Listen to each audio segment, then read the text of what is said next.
Good evening to one and all. This is Dr. Mahesh, Assistant Professor from Department of Management Studies, SDM College of Engineering and Technology. So this online class is scheduled for MBA semester 4 students with marketing specialization in the subject Salesforce Management. So today we are going to discuss developing, delivering and reinforcing a sales training program. So to my students, so if you remember before the lockdown, so half of this chapter was already discussed. So first half of it, I'm going to go through briefly, and after that the remaining part will be discussed in detail. So before I begin, so there is a small quote: "Those who seek mentoring will rule the great expanse under heaven." Okay, so it is taken from Shu Qing. Shu Qing is nothing but the Chinese book of history. So if you remember Alexander the Great, okay, who ruled half of the world once upon a time, okay, he was mentored by Aristotle. So even in one of our great epics, Mahabharata, so one of the greatest archer of all the time in the story, Arjuna, was mentored by none other than Sri Krishna Paramatma himself. Okay, so here this chapter discusses the importance of training in the performance of a sales representatives. So with that, I would like to begin with the chapter. So the developing and conducting a sales training program is broadly classified into 4 phases. Phase 1, training assessment. Phase 2, program design. Phase 3, reinforcement. And phase 4, evaluation. So if you can recall what we discussed under this phase of training assessment, the company establishes the program objectives, what objectives the training program should achieve. The company identifies who should be trained in the organization. The company identifies the training needs and specific goals according to which the content will be developed and how much training is needed. And in the program design phase, who should do the training? Who should train the sales representatives in the organization? When should the training take place? Timing of the training, where should the training be done, the location of the training, content of the training which is based on the program objectives and training needs, then teaching methods adopted during the training program. So from here we are going to begin to learn in detail. But anyhow, phase 3 includes reinforcement. Determine how training will be reinforced once it is imparted and how the training will be evaluated. So what outcomes of the training will be evaluated and what measures will be used to evaluate the training program. Okay. So I hope you remember there can be different objectives of organizing a sales training program, and they include to increase sales productivity of sales representatives, to lower the turnover of sales representatives, to improve the morale of the sales representatives, to improve communication of sales representatives, to improve customer relations, or to improve self-management. So these are the different objectives which a training program can have. And these are the examples of specific training objectives. So for example, if a company orientation and administrative skill, okay. So if this is an objective, so what exactly will be the specific objectives? Understand company goals. The training program should include these contents. Understand training goals and objectives. Understand company selling philosophy. Understand organizational structure. Understand company policies and procedures. The training program should provide to improve call reports. The training program should provide to improve call patterns as well as improve time management. So this way, very specific training objectives are determined at the first phase. So these things were already discussed. Then who should train salespeople? Either line executive, staff trainer, or and outside specialist. The advantages of that and disadvantages are discussed here. For example, line executive, okay, to whom the sales representative is reporting directly. I hope if you remember. Credibility will be higher as the sales reps will be reporting directly to that person, and the expectation will be clear, okay, as well as the thorough evaluation of the candidates is possible as the sales rep will be reporting directly to the trainer. Disadvantages include the reporting authority or the line executive may not have sufficient time to come as a resource person or conduct the training program. Okay, and the line executive or the reporting authority may lack teaching ability. So if you remember during my experience in a pharmaceutical company, so I was trained by the line executive. Okay, so they were the area sales managers, okay, who actually trained us on human anatomy, product knowledge, and the selling process. Similarly, a staff trainer or outside specialist also can be the resource person in the training program. We have already discussed the advantages and disadvantages of that.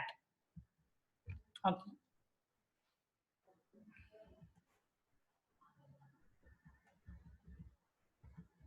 Yeah. So when should training take place? Basically, there are two time options. So one is train the sales representatives immediately as soon as they are selected and inducted into the company. So we call them freshers. The reason is no sales rep should be placed in the field until he or she is fully trained. Otherwise, the sales rep may put the reputation of the company at stake. He may not be able to perform and he may come under pressure. One more reason is company cannot risk exposing customers to poorly trained sales reps as it affects the reputation of the firm.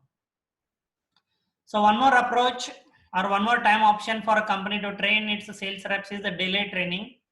So initially send the sales representative into the field so that the sales representative can come in contact with the customers and competitors and have some first-hand experience.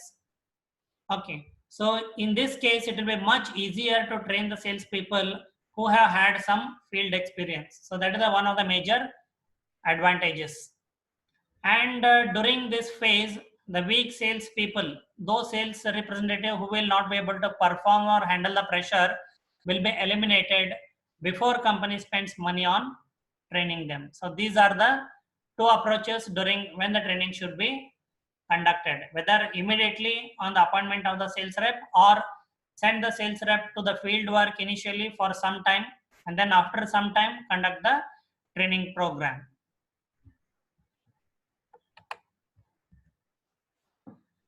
So next question is where training takes place. So I hope you remember what we are discussing from this phase, program design phase. Now just now we learned who should do the training, timing of the training, when should the training take place. So now we are going to learn where should training be done.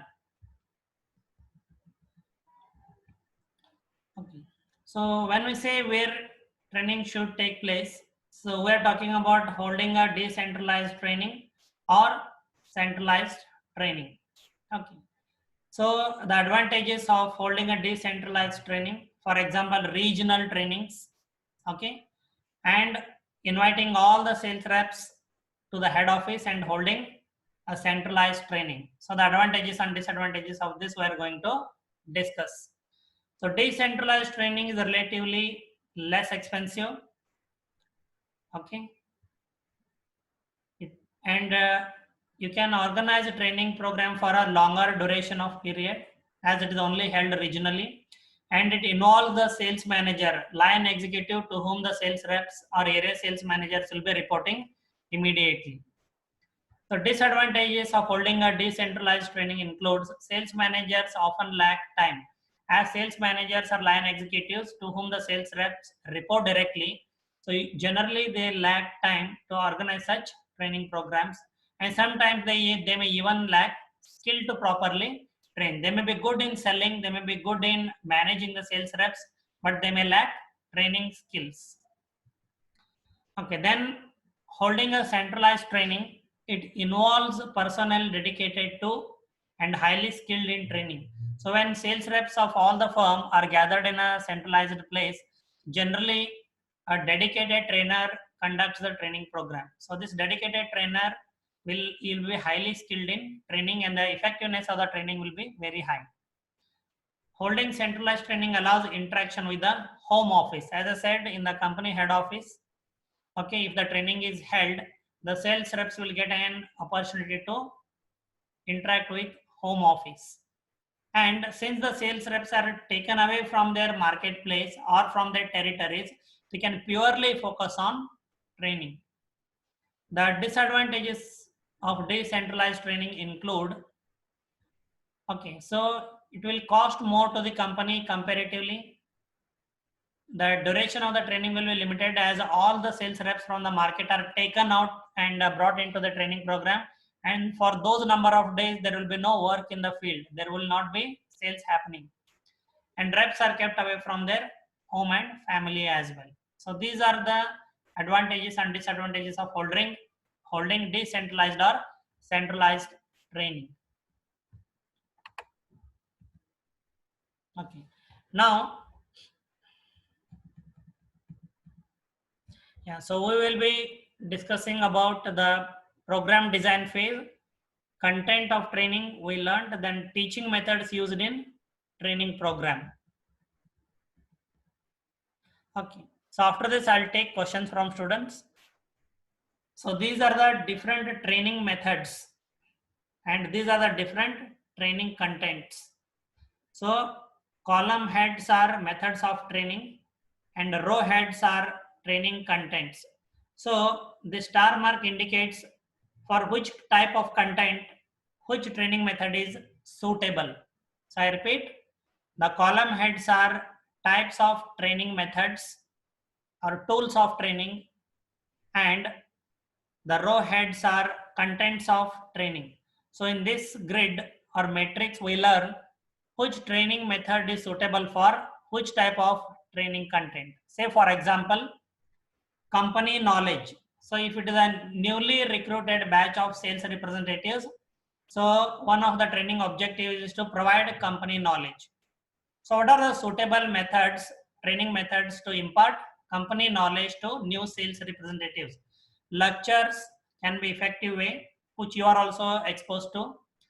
Discussion method can be a useful way. See, you cannot demonstrate company knowledge, it is not possible. Web-based learning, the company can provide reading material online, or the sales reps can be made to go through the company website to learn more about the company. Or mentoring is also somewhat suitable, okay, to impart company knowledge. So same way, product knowledge, if we consider almost, okay, except the role play. This part is, this technique is a role play. Except role play, just let me check. Yeah. Except role play, all the methods are suitable to impart product knowledge. For example, product knowledge to the sales reps can be imparted through lectures, through discussion, through demonstration. Okay, so I remember I worked for a couple of pharmaceutical marketing companies. So during one of the training programs, okay, so there was a anti-asthmatic product. Okay, so it was a medicine which was supposed to be inhaled using a inhaler. It was called a rotahaler. The medicine was called a rotacaps. Okay, and the training personnel, in fact, he brought the rotacaps and the rotahalers, and he demonstrated how to use the rotacaps and the rotahalers. And they also chose one or two trainees. Okay, I was one among them, and we were made to use the rotacaps and rotahalers. So through the demonstration, we were imparted the product knowledge, but it is not possible for all the products. Similarly, web-based training, audio cassettes are now not very popular. On the job training, yes, it is possible. Videos are possible. Mentoring is also possible, but you cannot effectively impart product knowledge through role play. So I hope you understand, market or industry knowledge can be effectively imparted through lectures, discussion, web-based learning, audio cassettes, on the job training videos, as well as mentoring. Selling skills, okay, almost can be imparted through any of the training methods which you can see here, through role play or through mentoring or through demonstration. I remember during my sales training program, so this demonstration was one of the training methods to impart selling skills. We were asked to sell particular medicine to the doctors, and the trainers played the role of doctors, whereas the trainees played the role of sales reps. Time management can be imparted through lectures, discussion, demonstration, or on the job training videos and mentoring. So I hope this we come to the end of second phase of organizing a developing and organizing a training program. So I'm going to unmute you all. I repeat again. Okay, those students who have questions, please raise questions. Remaining students, please stay muted.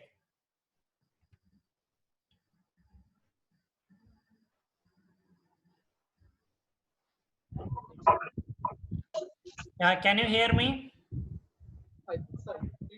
Yes, sir. Yes, sir. So if any student has a question, please ask question. So hardly 1 or 2 slides are remaining now, but anyway.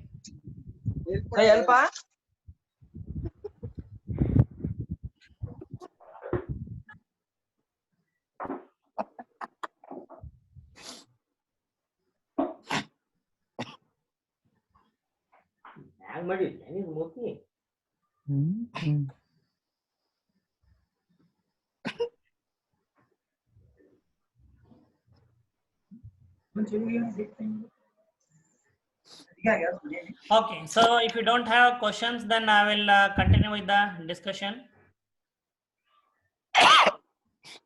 I'm going to mute you all again.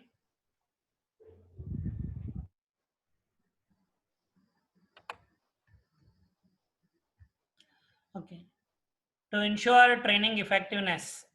Okay, so how a company can ensure training effectiveness? Training involves time and cost. So it is very important for a company to see to it that or ensure that the training is effective. So how a company can ensure the effectiveness of training, and also effectiveness of the training results in the performance of or training has an impact on performance of sales representatives. So to ensure training effectiveness, a manager should ask some questions, following questions. For example, is your training aligned with your company strategic goals? So as we have learned, each company will have certain vision and mission. Okay. So whether the training is aligned with the company's vision, mission, or strategic goals. So this is the first question. Second, does the top management support your training? So I'd like to share here one of my experience. As I said, I worked for a couple of pharmaceutical marketing companies. Okay, so one of the company was planning to launch an antidepressant. Okay, it was a new molecule of antidepressant given to psychiatric patients in case of depression. Okay, so the molecule was called as venlafaxine. Okay, and the general manager of the company himself, traveled to my region to conduct the training. So I hope you can understand. Okay, the top management support to the training. The general manager of the company himself traveled all the way to my region, and he himself conducted the training, one whole day training, in a good hotel. Okay, and after the training, at the end of the training, he mentioned that they're expecting a very drastic increase in the sales of the company. So in fact, they're expecting the single product to turn the fortune of the company. So definitely it was obvious that the management is supporting the training. Then third question, does it reflect the needs of your customers? So whether providing training to the sales reps fulfill the customer needs, or will it increase the satisfaction of the customers? If not, then the training is not necessary. Is it immediately relevant to your business? Okay, say for example, so there is some technological breakthrough and the company wants to adopt a newer technology into its business, and the sales reps are working on the old technology, on the old technology platform. So definitely it is very relevant that the company should provide an immediate training to its sales reps on the new technology which the company is planning to use. Are the salespeople empowered to leverage what they learn? So whatever is trained, whatever training is given to the companies, whether the sales representatives are authorized to use that training. So definitely if they cannot take decisions on their own, if they don't have the empowerment to make decisions, okay, the training will not be very effective. And is the training reinforced? Are the results of the training measurable? So after conducting the training, so can a company measure the effectiveness of the training? If not, the training will not be useful to the company. So this is how, by arranging all these things, a company can ensure effectiveness of its training. Okay, so that's the end of, okay, so this chapter. Okay, so which is about developing, delivering, and reinforcing a sales training program. Okay, so now I'm going to unmute you all.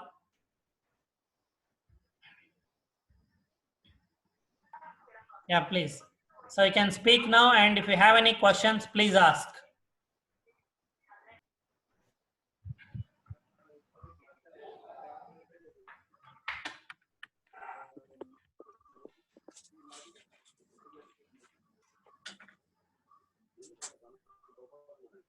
Yes, Krishnakant, do you have any question?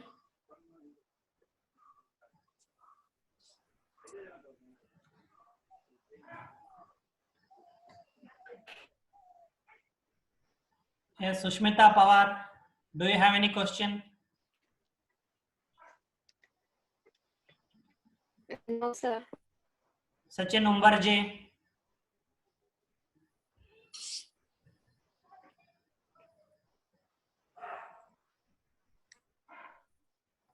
No, sir. No, sir. I don't have any questions. Okay, then. So I hope I can conclude today's session.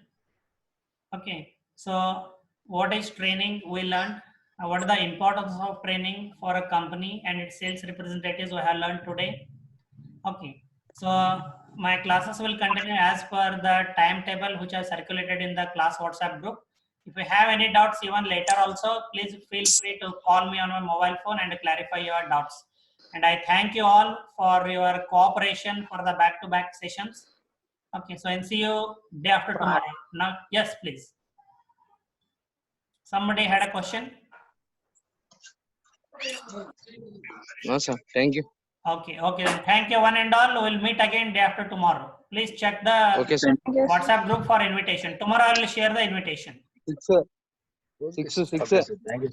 Thank you one and all. Thank you. Bro, he's at the shack, bro. He's at the shack.